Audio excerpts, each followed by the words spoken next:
Olá, meu irmão, minha irmã. Quero saudar você com a graça e com a paz do Senhor Jesus. Nós estamos aqui hoje com mais um Gotas de Graças e eu quero convidar você a participar da devocional hoje comigo. Nós vamos ler o livro de 1 Samuel, capítulo de número 4, nos versos de 1 até 22. Na verdade, todo o capítulo 4 do primeiro livro de Samuel. Acompanhe comigo a leitura. Veio a palavra de Samuel a todo Israel. Israel saiu à peleja contra os filisteus e se acampou junto a Ebenezer, e os filisteus se acamparam junto a Afeca. Dispuseram-se os filisteus em ordens de batalha, para sair de encontro a Israel. E travada a peleja, Israel foi derrotado pelos filisteus, e estes mataram no campo aberto cerca de 4.000 homens. Voltando o povo ao arraial, disseram os anciões de Israel: Por que nos feriu o Senhor hoje diante dos filisteus? Tragamos de Siló a arca da aliança do Senhor, para que venha no meio de nós e nos livre das mãos de nossos inimigos.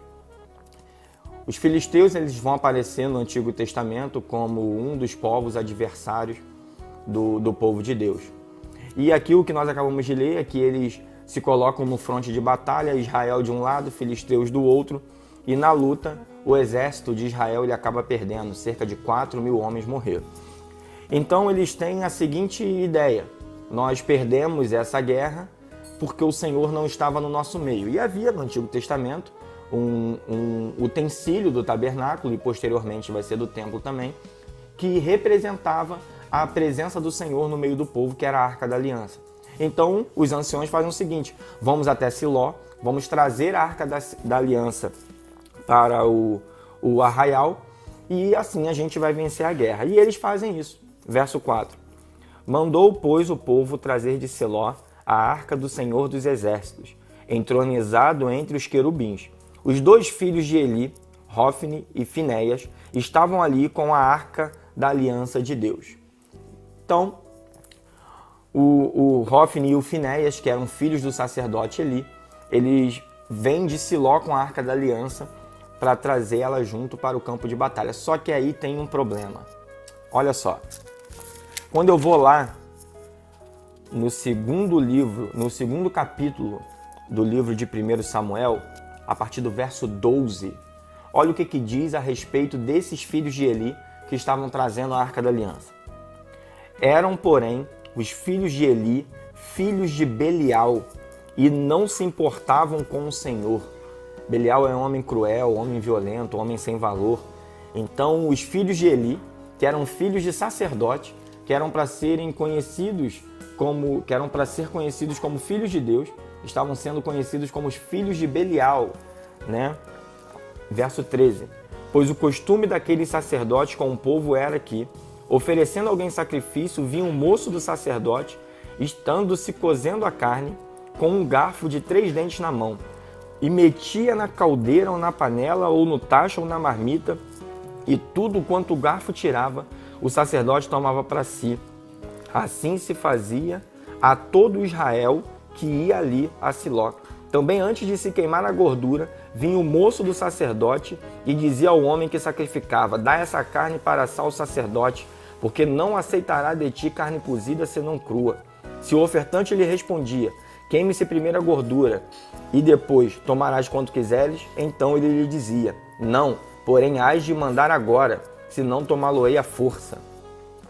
Era, pois, muito grande o pecado destes moços perante o Senhor, porque eles desprezavam a oferta do Senhor.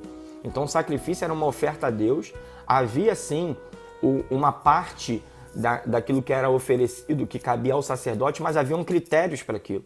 E os filhos de Eli, eles não respeitavam esses critérios que foram estabelecidos pelo próprio Deus, e eles acabavam metendo a mão, né, na oferta que cabia ao Senhor para o uso deles próprios. E isso, o texto vai dizer que isso era um pecado muito grande diante do Senhor. Aí olha o que acontece agora. Vamos voltar para o capítulo 4, verso 5.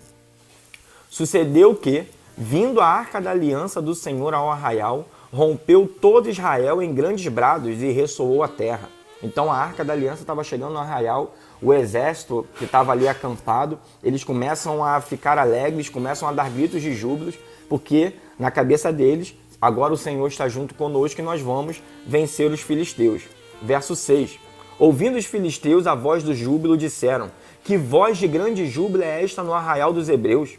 Então souberam que a arca do Senhor era vinda ao arraial, e se atemorizaram os filisteus e disseram: os deuses vieram ao arraial, e diziam mais: ai de nós, que tal jamais sucedeu antes. Ai de nós, quem nos livrará das mãos destes grandiosos deuses? São os deuses que feriram aos egípcios com toda a sorte de pragas no deserto. Então, os feitos de Deus no Egito já tinham sido, já estavam sendo notórios por outros povos. E quando o povo de Israel começa a gritar por causa da chegada da Arca da Aliança, os filisteus ficam com medo. Nossa, o que aconteceu com o povo do Egito vai acontecer com a gente também. Verso de número 9. Sede fortes, ó filisteus, portai-vos varonilmente, para que não venhais a ser escravo dos hebreus, como eles serviram a vós outros. Portai-vos varonilmente e pelejai. Então pelejaram os filisteus. Os filisteus se animaram e falaram: vamos ser homem, vamos para a guerra, vamos partir para cima do povo de Israel, mesmo ele lá com os deuses deles, na cabeça do filisteu. Israel tinha vários deuses, eram politeístas, assim como os filisteus também eram. Só que quando eles vão à luta, ao invés de perderem, eles ganham mais uma vez a batalha. Verso 10. Então pelejaram os filisteus. Israel foi derrotado e cada um fugiu para a sua tenda. Foi grande a derrota, pois foram mortos de Israel 30.000 homens de pé. Já haviam sido mortos 4.000 sem a arca. Agora traz a arca, que simbolizava a presença de Deus, e na cabeça do povo de Israel eles iriam vencer, na cabeça dos filisteus eles iriam perder por causa da presença de Deus. Mas o que acontece? Mais uma vez o povo de Israel perde, e eles perdem agora com a morte de 30.000 homens. Verso 11. Foi tomada a arca de Deus, e mortos os 2 filhos de Eli, Hofni e Finéias. Além de o povo perder a guerra, a arca da aliança foi roubada, e aqueles que trouxeram a arca da aliança, Hofni e Finéias, também foram mortos. Esse trecho da Bíblia que nós acabamos de ler, ele nos ensina uma grande verdade. E a verdade que ele quer nos ensinar é o seguinte: não dá para adorar o Senhor com as mãos sujas de pecado. Não dá para adorar o Senhor com as mãos sujas de pecado. O povo se importou mais com o símbolo do que para onde aquele símbolo apontava. A arca por si só, como mostra o texto, ela não deu a vitória ao povo de Israel. Porque a presença de Deus, ela é manifestada nos corações limpos e quebrantados dos seres humanos. Só que aqui, o povo estava longe de Deus, aqueles que eram responsáveis pelo sacrifício, Hofni e Finéias, estavam longe de Deus, eram filhos de Belial, mas todos foram levados a acreditar que bastava a presença física e material da arca ali, que tudo iria se resolver, mas faltava a presença do verdadeiro Deus naquele lugar.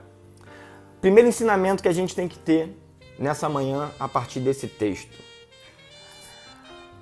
Nós devemos se apegar ao Senhor, ir para perto de Deus com corações limpos todos os dias de nossas vidas. No Novo Testamento, nós somos ensinados a cada dia tomar a nossa cruz e seguir a Jesus. A gente também é ensinado nas bem-aventuranças que bem-aventurados os limpos de coração, porque verão a Deus.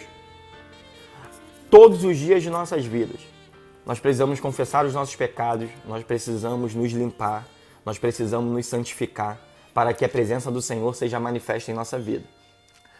A segunda grande lição que eu gostaria de deixar com base nesse texto: toda vez que a gente se aproxima de Deus com as mãos sujas de pecado, e pecados não confessados, pecados que a gente não procura consertar, pecado que a gente não procura abandonar, a nossa fé vai morrendo a cada dia.